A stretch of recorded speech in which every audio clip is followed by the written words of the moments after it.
การที่เราฝีมือดีเหมือนกันทั้งคู่เนี่ยมารวมกันมันก็ไม่แน่นะมันอาจจะล้นเกินไปก็ได้คู่ไหนน่าเป็นห่วงสุดสำหรับท็อป เป็นห่วงเหรอ น่าจะเป็นคู่เบียร์ป่ะ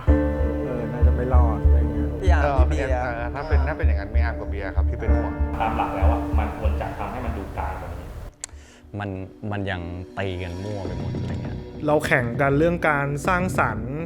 การแบบคิดสิ่งใหม่ๆขึ้นมาการเป็นตัวของตัวเองมีสไตล์เป็นของตัวเอง เราก็เคารพการตัดสินของกรรมการนะพี่แต่ในบางมุมก็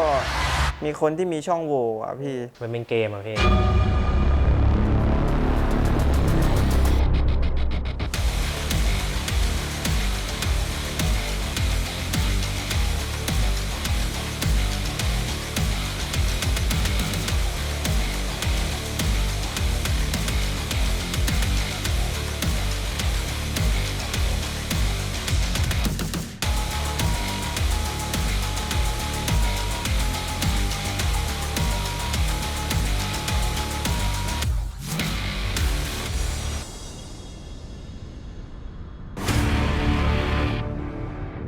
เฮ้ยคนอื่นเขาไปไกลนะอย่างเรานี่ยังค่อยๆตอนนี้ที่ผมดูเนี่ยของเราเนี่ย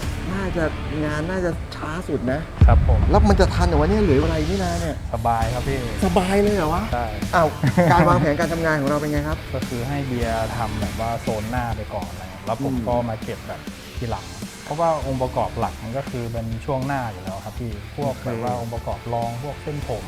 หรือว่าตะปูอะไรเงี้ยมันไม่ได้ยากมากอะครับพี่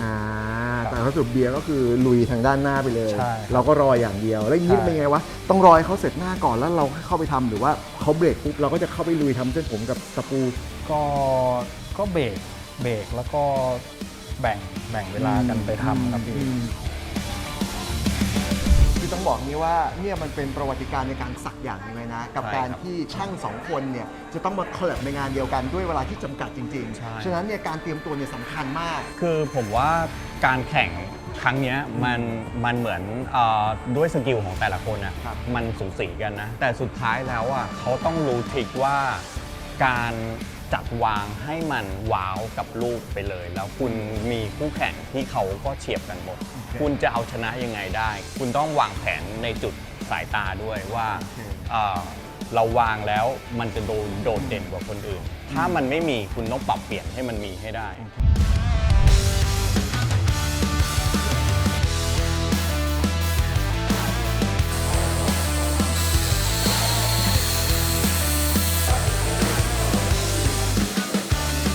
อัดตรงเสื้อเข้ามาให้ก่อน เสร็จเลยนะ โฟไม่มี อุ้ยโฟมฟาวจัดนะที่อันวางอ่ะ ขยับ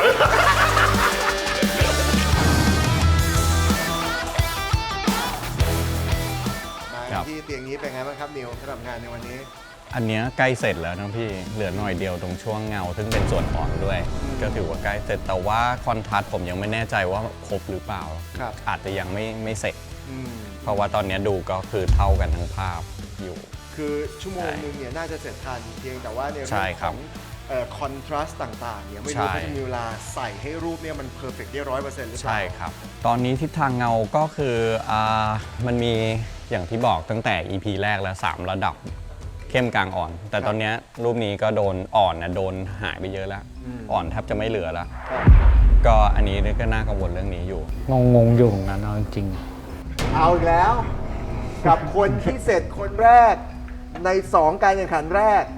เหลือเวลา1 ชั่วโมง เป็นไงครับนิวเห็นงานนี้แล้ว ก็ครบถ้วนอยู่เหมือนกันครับ แล้วก็นิดนึงตรงที่ดำพอป่ะเพชรถามจริงผมว่าดำได้อีกนิดนึงป่ะขาวโอเคแล้วกลางโอเคแล้วแต่กลายเป็นดำแต่ว่าก็ถ้าดำก็แป๊บเดียว โอเคโหยนี่พูดถึงว่าด้วยงาน 2 ชั่วโมงเนี่ยเขาใส่รายละเอียดเข้าไปเยอะเลยนะ เยอะเลยครับ ก็คือรู้สึกแม่งเป็นอะไรที่รู้สึกว่ามันเป็นส่วนผสมที่แม่งโคนลงตัวเลย เหมือนแม่งไม่ได้แกล้งอะรู้สึกเลยว่าแม่งบอกว่าเฮ้ยเชื่อแม่งคู่กันแม่งเคมีแม่งได้ มีโอกาสละครั้งหนึ่งอย่างเงี้ยพี่ได้ร่วมงานกับ เขาอย่างเงี้ยก็แค่นี้ก็ดีใจแล้วพี่ คู่เนี้ยสังเกตจะทำงานเกินตลอด ครับ ไซส์ก็ไซส์เกิน ดีเทลก็จะเกินหมายความว่าจะทำให้มันยาก ใช่ครับ ด้วยระยะเวลาที่มันโดนจำกัด ใช่ เป็นไงบ้างวันนี้พอสองคนนี้มาคอลแลบกันครับเมล ก็คือปีศาจมาเจอกันปะประมาณนั้นพี่ คือ2 ปีศาจนี้ใช่ไหม ใช่ครับตีกันยับอะยุ่งเหยิงอยู่ ความรู้สึกของผมอะณตอนนี้ผมมีความรู้สึกว่ามันเยอะมากเลย ครับ ตรงช่วงปากเนี่ย ครับ มันดูเยอะลายเยอะดีเทลเยอะไปหมดเลย ทีเนี้ยต่างคนต่างดีเทลเยอะแล้วมันจะทำให้งานเนี้ยดีเทลมันเยอะเกินไปหรือเปล่า มันอาจจะกลายเป็นว่าดูยุ่งเหยิง แต่ เออ ว่าด้วยอีกมุมหนึ่งมันอาจจะประสานกันไปได้ด้วยดีด้วย โอเค สุดท้ายอยู่ที่การจัดการเรื่องน้ำหนักแสงเงา ผมว่า เดี๋ยวต้องมาดูนะว่าบางทีเนี่ยสองสุดมาเจอกันเนี่ยงานมันอาจจะล้นไปก็ได้ อยากทำให้มันมีพื้นที่เยอะให้เราได้ใส่รายละเอียดอะไรพวกนั้นไปเยอะขึ้นนะพี่ ใช่ ถามว่าเวลามันห่วงไหม มันก็ต้องเปลี่ยนตามแผนตามเวลาครับ ใช่พี่ ไปถึงคู่นี้ปอนกับพีคไม่น่าจะมีปัญหาอะไรนะครับ ตอนนี้องค์ประกอบงานโดยรวมเนี่ยมิวว่าไงครับ ตัวงานของพีก็พีคเนื้องานเขาดีอยู่แล้ว ในความเพอร์เฟกของเนื้องาน บวกกับของปอนซึ่งมีความดีเทลเข้ามา เป็นจุดที่มีโชว์ทั้งสองมุมก็คือมุมที่เรียบสวยงาม กับมุมที่ดูรุนแรงหน่อยดูแบบน่ากลัวขึ้นมานิดหน่อย เก่งกันทั้งคู่สไตล์งานเหมือนกันบางทีมารวมกันแล้วเนี่ยมันอาจจะไม่ได้โชว์งานออกมาได้ถึงขนาดนั้น แต่ว่าคู่ของเขาเองเนี่ยมีสไตล์ที่แตกต่างกันอย่างชัดเจน คนนี้มีปอนเป็นคนที่มีสไตล์ที่โหด ครับ ส่วนพีคเองก็เป็นคนที่มีหน้าที่ชัดเจนเพอร์เฟกแล้วก็เป็นงานที่คลีน ใช่ พอโหดกับคลีนมาเจอกันปุ๊บเนี่ยต่างคนต่างมีพาร์ทของตัวเองเนี่ย ครับ มันก็อาจจะทำให้งานออกมากลมกล่อมมีมิติมากยิ่งขึ้นเรามาที่งานชิ้นนี้เป็นไงบ้างครับเหลืออีก1 ชั่วโมง ก็เหมือนกันที่ใกล้เสร็จแล้วเหมือนกันน่าจะทันนะ1 ชั่วโมง แต่ ครับ ว่าตามมาตรฐานนะที่เหลือข่าวอันเนี้ยเขาเก็บได้เยอะกว่านะพี่ งั้นอยากให้นิวอธิบายในเรื่องของการโฟกัสขาวเป็นพิเศษเนี่ย ครับ อมันยังไงนะครับการโฟกัสขาวมันจะช่วยตรงจุดไหนหรือว่าความยากของมันคือจุดไหน ความยากของข่าวก็คือพอมันไปกระทบตรงไหนเส้นตรงนั้นต้องระวังอย่าเข้ม เพราะว่าถ้าเราตัดเพลินๆเข้าไปอะมันก็จะจมลงไปได้เร็วมาก แล้วก็ความใจถึงความกล้าในการเว้นต้องยอมตัดดีเทลทิ้ง เพราะว่าร้านเราอ่ะบ้าดีเทลกันนิดนึงพยายามจะยัดเข้าไปแต่สุดท้ายแล้วอะถ้ามันยัดเกินไปอ่ะมันก็จะหาย อ่ะเบียร์กับอาร์มตอนชั่วโมงแรกที่ผมมาดูเนี่ยผมมีความรู้สึกว่างานของเราเนี่ยความคืบหน้าเนี่ยช้าคนอื่นเขาสุด แต่พอมามองตรงนี้แล้วว่ะเขาก็สามารถที่จะทำคุมเวลากับมันได้นะเพราะตอนนี้เขายังเหลือเวลาอีก1 ชั่วโมง มันมีเข้าได้อยู่แล้วอะพี่ แต่เบียร์ไม่งทำเยอะกว่า ประเด็นอะ นิวมีคอมเมนต์อะไรเกี่ยวกับงานชิ้นนี้บ้างครับ ก็ดูมาไล่ดูตั้งแต่มาถึงตรงเนี้ยอันเนี้ยดูเรียบสุด แต่ว่าการเรียบไม่ได้หมายความว่าไม่ดี มันอาจจะเอาความรู้สึกบางอย่าง ซึ่งเป็นความที่แบบดูเรียบง่าย แล้วก็ดูเน้นที่เนื้องานมากกว่าหรือว่าจะโชว์อะไร เพราะว่าจริงๆแล้วแต่ละคนผมว่าน่าจะสกิลดีกันทั้งหมด แต่ว่าการที่จะเอาชนะได้ผมว่ามันน่าจะเป็นเรื่องจะผ่านเข้ารอบยังไง โดยที่ทุกคนแม่งก็เก่งจะพิเศษกว่าได้ยังไง ก็ตามโจทย์นะครับพี่ ได้อาวุธผมก็ทำแค่อาวุธแค่นั้นอ่ะก็คือจบ ใช้คัดเงาหน้าให้ ช่วยๆกัน เฉียบกว่าเฟี้ยวนะเนี่ย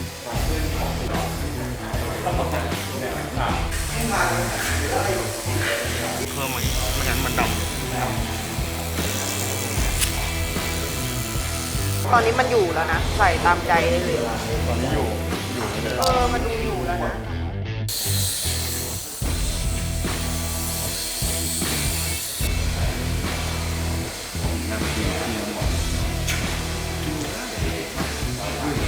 โอ้โห ดูดิ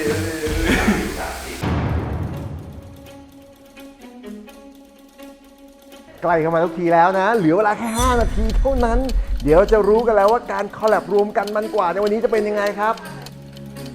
คู่ไหนนะเป็นห่วงสุดสำหรับท็อป เป็นห่วงเหรอ น่าจะเป็นคู่เบียร์ปะน่าจะไม่รอดอะไรเงี้ย พี่อาร์มพี่เบียร์ ถ้าเป็นอย่างนั้นไม่อาร์มกับเบียร์ครับที่เป็นห่วง ดำขึ้นไปอะแต่ว่าไม่ต้องดำทั้งแถวนะดำแถวหลังให้มันดูกลมดูเข้ามาข้าง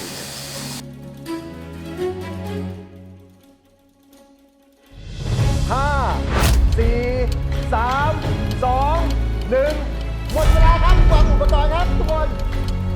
อุปกรณ์นะครับ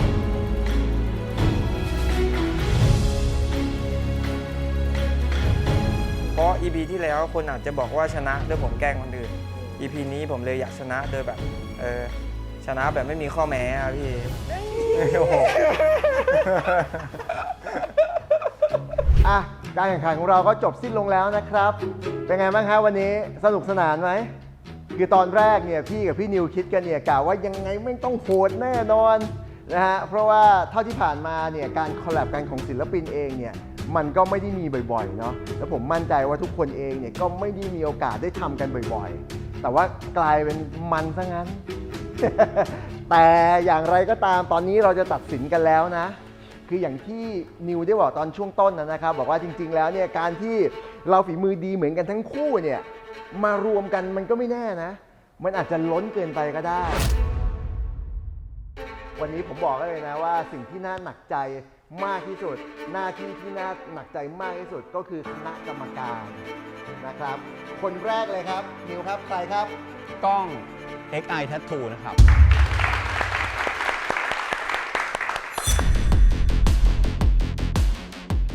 ตอนแรกผมตกใจว่าเพราะว่าคิดว่าเป็นการแข่งขันแบบเล็กๆภายในกรุ๊ปอะไรเงี้ยครับพอมาถึงแล้วก็เห็น 14 คนแล้วก็ความมุ่งมั่นตั้งใจของน้องแต่ละคน ผมว่าลูกค้าเองก็ชอบ ก็แค่นี้ก็ตอบโจทย์แล้วครับ และอีกหนึ่งคนนะครับ ผมมีความรู้สึกว่าด้วยความที่ตัวเขาเอง เป็นช่างที่สักสไตล์นี้อยู่แล้ว และที่สำคัญที่สุดก็คือเป็นเพื่อนของพวกเราเนี่ยแหละ การให้ความรู้ในเรื่องของงาน Black Work ของ NT Tattoo บอกเขามาก ช่างบอส NT Tattoo ครับ ตัวเอกของเขาแหละพี่ตอนแรกก็คิดอยู่ว่าถ้ามันทันก็จะขึ้นไปทำเลยแต่มันไม่ทัน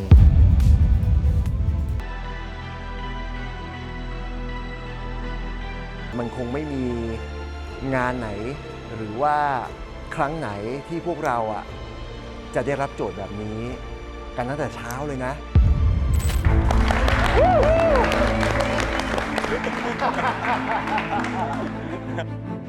ความจริงไม่ชอบเรื่องการตัดสินเลย เพราะว่าเราก็ไม่ได้เก่งขนาดที่จะต้องไปตัดสินใครแต่ว่าในเมื่อมันเป็นเกมครับมันจะต้องใช้ความคิดของเราเป็นหลักด้วย ยากกว่า EP แรกเยอะ จะเกลียดกูหรือเปล่าว่า ถ้าอย่างนั้นเดี๋ยวผมขอเริ่มจากคู่แรกก่อนเลยนะครับ ทางด้านนี้เลยเชิญครับผม คือต้องบอกว่ามายเองเนี่ยนะเป็นผู้ชนะมา 2 การแข่งขันแล้วนะครับแล้วมายก็เป็นคนที่มีสิทธิ์เลือกคู่ของตัวเอง แล้วก็เป็นคนที่มีสิทธิ์ตัดสินใจเลือกแต่ละคนให้เป็นคู่กัน ฉะนั้นเนี่ยถือว่าคุณได้เปรียบมากนะ นี้งานค่อนข้างที่จะแบบว่าร่วมกันทำอะครับคอลแลบกัน ความรู้สึกของผมนิดนึงนะผมมีความรู้สึกว่าด้วยความที่2 คนเป็นคนที่ทำงานที่มีรายละเอียดชัดเจนทั้งคู่เนี่ยพอมาทำงานชิ้นนี้เนี่ยมันอาจจะเยอะเกินไปหรือเปล่า ของผมก็ดิบเยอะของพี่ท็อปก็ดิบเยอะ มันในการรวมกันเราก็ไม่รู้ว่าปลายทางมันจะดีหรือไม่ดีอะพี่ อันนี้ไม่รู้ความรู้สึกของคุณเองนะคุณมีความรู้สึกไหมว่ามันดูหนักมากอะเอาแบบตรงๆเลยนะ ผมว่าเวลาพวกคุณแยกกันทำงานออกมาดีกว่า ลายเส้นของท็อปก็ประมาณนี้ครับ แต่ว่าก็อย่างที่พี่ปอบอกครับมันอาจจะดูยุ่งไปหน่อย รู้สึกว่าเขาสนุกอะพี่คอมโพสผมว่ามันก็ลงตัวอะพี่แต่เนื้องานก็อย่างที่พี่ปอบอกค่อนข้างหนักใช่ครับ ไม่มีเพื่อนในสังเวียนนี้นะครับ ตรงกับเนื้องานเลย ข้างบนขีนข้างล่างเละแบบว่าไม่ใช่เป็นเละแบบเยอะมันเป็นเละแบบ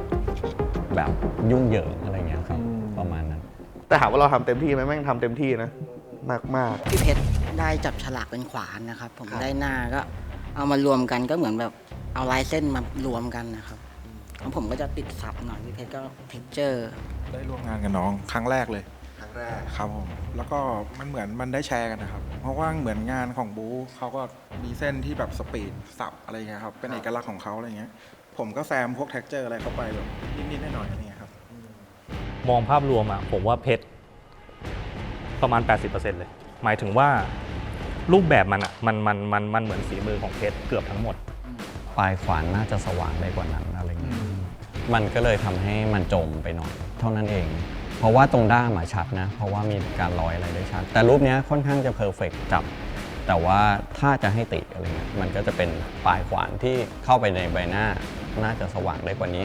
แล้วก็น้ำตาที่เอียงผมไม่รู้ว่าตั้งใจหรือเปล่าให้มันเอียงเฉียงแบบเนี้ยเพราะว่าในการลูบปกติมันต้องไหลลงใช่ไหมจะแบบลมพัดมาอย่างนี้เปล่าอะไรเงี้ย รู้สึกว่าแจ็คหรือเจนะที่คราวที่แล้วเกือบตกรอบไปเหมือนกันนะใช่ป่ะครับ ตอนนั้นเรามีความรู้สึกว่าเราเป็นคนที่ทำงานช้า งานนี้ผมชอบสุดเลยในบรรดาที่ดูมานะครับ อันนี้อาวุธคืออะไรครับสิ่งของคือเป็นถ้วยเหรอครับ สำหรับผมก็คือตอนแรกห่วงเขาเรื่องขาวที่มันจะขาดไป แต่ว่าแจ็คฉลาดนะตรงที่ขาวมันโดนตัดออกไปเท่านั้น ใช้บรรยากาศให้เป็นแบบว่าบรรยากาศแสงเท่านี้ซึ่งมันลดแสงที่ไม่ได้จ้าก็เลยไปเติมขอบที่มันข้างล่างมันดีเกินคาดตรงที่กลายเป็นแสงขาวไม่จำเป็นต้องขาวขนาดนั้นแต่ดันเอาอยู่เฉยอะไรเงี้ย เราคุมคอนทราสต์งานนะพี่แบบให้มันเป็นงานเดียวกันบางที่มันเลยแบบมันเลยดูเหมือนมันกลืนให้มันกลายเป็นงานเดียวกันอะไรเงี้ยพี่ พีคปอนครับเชิญครับ2 รอบที่ผ่านมาเนี่ยงานพีคจากที่ผมชอบมากกับทุกชิ้นเขาผมไม่เฉยแต่วันนี้เนี่ยถ้าผมเดินดูแล้วเนี่ยฟอร์มกลับมาละไม่รู้นะผมว่าด้วยใบหน้าของเขาว่าผมว่าด้วยความที่พีคเขาเป็นคนที่ทำแบบใบหน้าเยอะมากอะฉะนั้นเนี่ยมันเลยดูแบบมิติทุกอย่างจมูกปากตาของเขามันกลายเป็นรูปมันแบบมีมิติอะโครงหน้าเขามีมิติมากอะด้วยริ้วด้วยอะไรของเขา อันนี้สวย 3 ชั่วโมงคือยากนะครับที่จะทำได้3 ชั่วโมงแล้วก็หน้ารู้ว่าอายุประมาณเท่าไหร่ ใช่อาวุธคืออะไรเงี้ยครับคือดูแฟนตาซีแล้วก็ดูแบบว่าคีนแล้วก็เคลียร์ อีกจุดหนึ่งที่เห็นก็คือช่วงนิ้วมั้งนิดนึงอะสำหรับผมผมเป็นคนแบบซีเรียสนิ้วก็รู้อยู่อะไรเงี้ยมันก็มีไซส์ที่แตกต่างกันในแต่ละนิ้วมือคนแก่อาจจะต้องเหี่ยวกว่านี้หน่อยนึงมั้งถึงมันจะเป็นนีโอก็เถอะแต่ว่าเราต้องฟ้องมันหน่อยอะว่าแบบนิดนึงอะไร เอาตรงๆเลย ตรงเลย คือต้องบอกนี้ก่อนว่าคนที่เคยคอลแลบกับพีทเองเนี่ยก็มีบอสนี่แหละ ที่ตอนนี้เริ่มทำงานชิ้นเดียวกัน ใช่ครับ ต้องนะ ใช่ครับ เป็นไงบ้างเวลาความรู้สึกของเราเวลาเราทำงานกับพีทเอง ก็ตีกันทั้งทางเลยพี่ ไม่ครับอันนี้พูดเล่นแต่ว่าตอนทำงานด้วยกันก็รู้สึกคือทำกันบ้านกันมาก่อนแล้วพี่คุยกันกระทั่งเรื่องเข็มเรื่องหมึกเปอร์เซ็นต์ของหมึกนู่นนี่นั่นอะไรเงี้ย มันได้ปรึกษากันอย่างลึก ใช่ครับ จริงๆนะ ใช่ แต่อันเนี้ยเราเพิ่งมารู้โจทย์กันเลยอ่ะไม่ได้ปรึกษากันขนาดนั้นนะครับ ใช่แต่ดูแล้วก็เนียนตาเลยแบบว่าไปด้วยกัน แต่เขาชอบนะ เคลียร์ เขาชอบทำงานคอลแลบกับคนอื่นเหตุผลเพราะอะไรครับ เราได้พักใช่ไหมคนนึงก็ยังทำงานอยู่ ขี้เกียจแหละ แต่ว่ามันดีอะแบบถ้าอีกคนนึงทำก็ทำตลอด คือพอมันมี2 คนน่ะงานมันสมบูรณ์ขึ้นเยอะมากค่ะถ้าเทียบกับก่อนที่แบบทำคนเดียว มันเป็นเกมอะพี่ อาร์มกับเบียร์ครับนิวเจนทั้งคู่ แล้วก็เป็นคนที่พี่เดินไปตอนในรอบแรกชั่วโมงแรกอะเนาะแล้วมีความรู้สึกเหมือนกับงานของเราเนี่ยทำช้าที่สุด คือคนอื่นเขาแบบดูเหมือนกับเขาไปไกลแล้วล่ะเราเพิ่งมาถ้าเกิดว่าคนอื่นเขา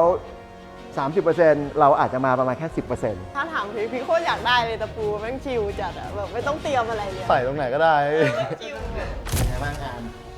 แล้วงานนี้ ก็ถือว่าโอเคครับผมก็ทำกันเต็มที่ครับพี่ อันนี้มันคือแท่งอะไรอะ อันนี้มันคือปกเสื้อ อ๋อ ไม่ชอบอะไรเขาอะครับ เยอะเลยพี่เอาไม่ใช่ โอเคนี่คือปกเสื้อเราอาจจะดูยากนิดนึงนะปกเสื้อเพราะว่าเราด้านนี้เราต้องมาเช็คชั้นจะแบบสังเกตได้มันคือปกเสื้อ น่าจะมีเงาแบบตัวกระทบอะไรเงี้ยครับมันก็จะดูแบบจริงจังขึ้นกว่านี้ สัดส่วนมัน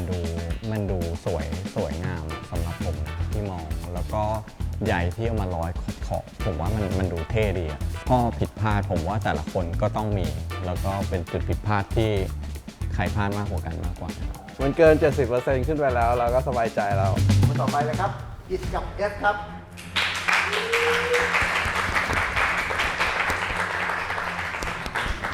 เหมือนงานชิ้นนี้ของผมกับพี่เอฟก็แบ่งกันทำไปแบบคนละส่วนเลยอะครับพี่เองของผมจะทำในเรื่องของอาวุธที่ได้โจทย์มาเป็นแบบลูกตุ้มหนามอะครับ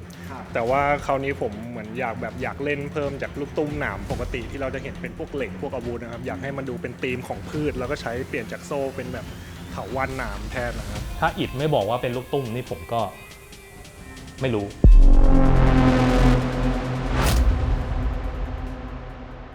ดัดแปลงลูกตุ้มเถาวัลย์มาเป็นอะไรนะค้อนเหรอ เราแข่งกันเรื่องการสร้างสรรค์การแบบคิดสิ่งใหม่ๆขึ้นมาการเป็นตัวของตัวเองมีสไตล์เป็นของตัวเอง ถ้าตามหลักแล้วอ่ะมันควรจะทำให้มันดูกลางกว่านี้ อันนี้ในมุมมองของผมนะ เช่นลูกตุ้มมันอาจจะปรับเป็นสไตล์ของอิฐได้ แต่ว่าผมว่ามันปรับเยอะไปครับมันทำให้ดูยากว่ามันเป็นลูกตุ้ม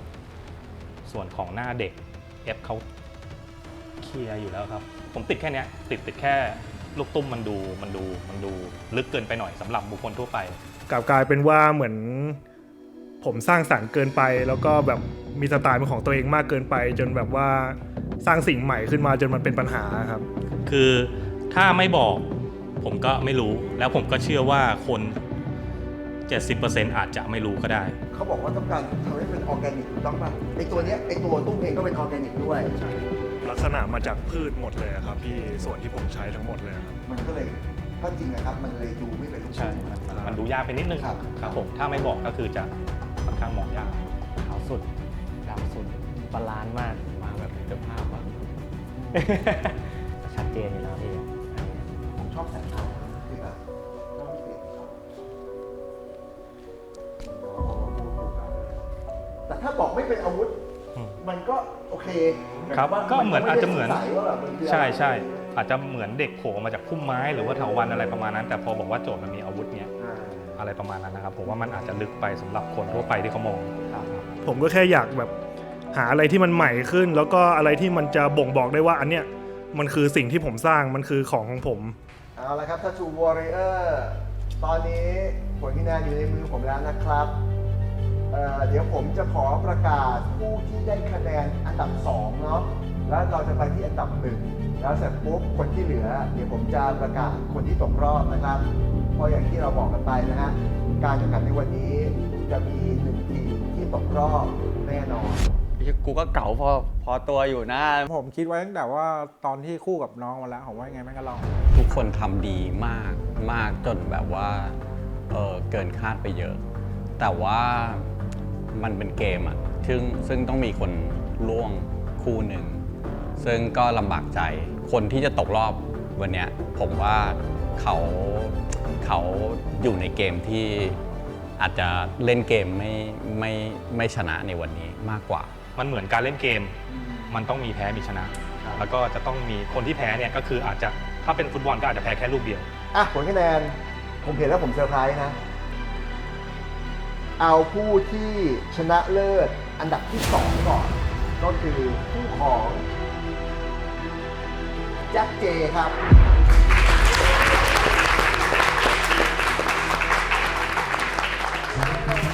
จากคนที่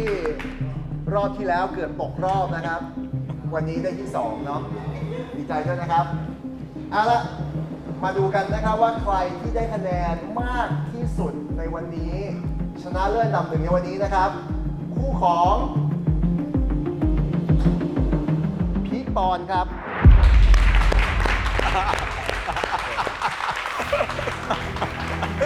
ปีรู้สึกว่าโจทย์ครั้งนี้มันเข้าทางกว่าครั้งอื่นนะคะคือครั้งแรกงานแก้ไม่ถนัด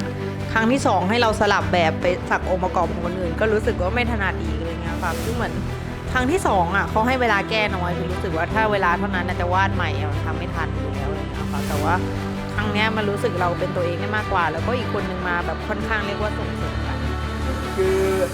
ที่1ที่2เนี่ยผมก็ไม่เซอร์ไพรส์อะไรนะ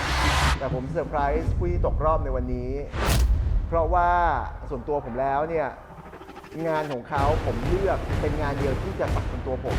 แล้วผมมาเห็นว่าเฮ้ยวันนี้เขาตกรอบผมมีเขาตกใจมากแล้วผมก็เอาคะแนนนี้ไปให้ทุกคนดูทุกคนก็พูดเป็นเสียงเดียวกันว่าเฮ้ยใช่หรือวะ ก็ขอแสดงความเสียใจด้วยนะครับ กับ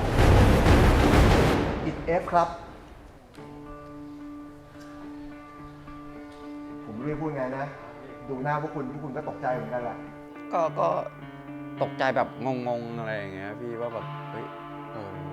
หรือว่าเป็นในตรงจุดนั้นแน่เลยที่ผมเหลือช่องไฟไว้ แล้วก็ดันไปใส่ใยทีหลังรูปแบบมันเลยคลาดเคลื่อนจากหัวที่ผมคิดเอาไว้ เราก็เคารพการตัดสินของกรรมการนะพี่ แต่ในบางมุมก็มีคนที่มีช่องโหว่อะพี่ ก็อย่างที่บอกแหละมันเป็นเกมแล้วก็สุดท้ายก็ต้องมีคนชนะคนเดียว เราก็เชียร์เขาต่อไปแล้วกันส่วนเราก็เกมนี้อาจจะมีอะไรผิดพลาดบางอย่าง หรือว่าอาจจะไม่ได้ผิดพลาดด้วยซ้ำอาจจะเป็นแค่นิดๆหน่อยๆยิงจุดโทษอะไรก็ได้ประมาณนั้นซึ่งก็สบายตัวก่อนโอเค วันนี้ขอบคุณมากเลยนะครับ เดี๋ยวเราเจอกันใหม่ EP หน้าครับ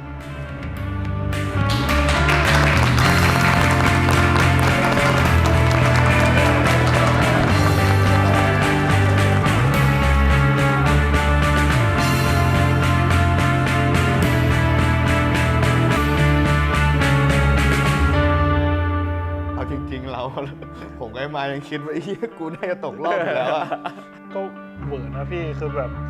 ทำเต็มที่อะแล้วงานมันก็ไม่ได้มีอะไรผิดพลาดด้วยอะแต่ก็ตกรอบ จานบอสเขาก็มองโดยเป็นกลางอยู่แล้ว ถ้าตัดเรื่องอารมณ์ไปพี่ผมว่าผมแฟร์นะ มองแค่งานครับ ใช่มองแค่งานจริงๆ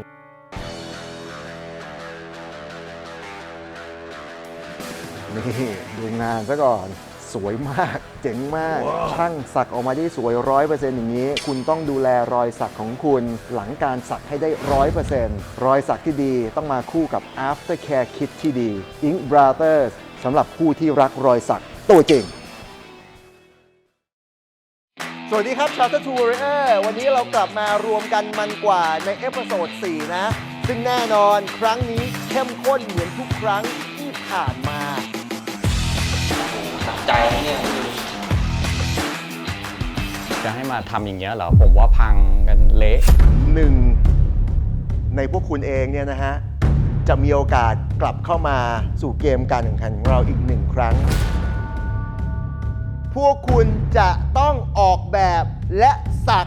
เสือลีโอหรือว่าเสือลีโอพาร์ดครับ เหมือนไม่ค่อยว้าวเท่าไหร่ ยากเหมือนกันนะ ถือว่าเป็นงานยากเหมือนกัน มันรู้สึกแบบว่ามันเป็นเกมที่กดดัน ถ้าไม่เครียดเนี่ย จะดูกันทำไมอ่ะ มันต้องเครียด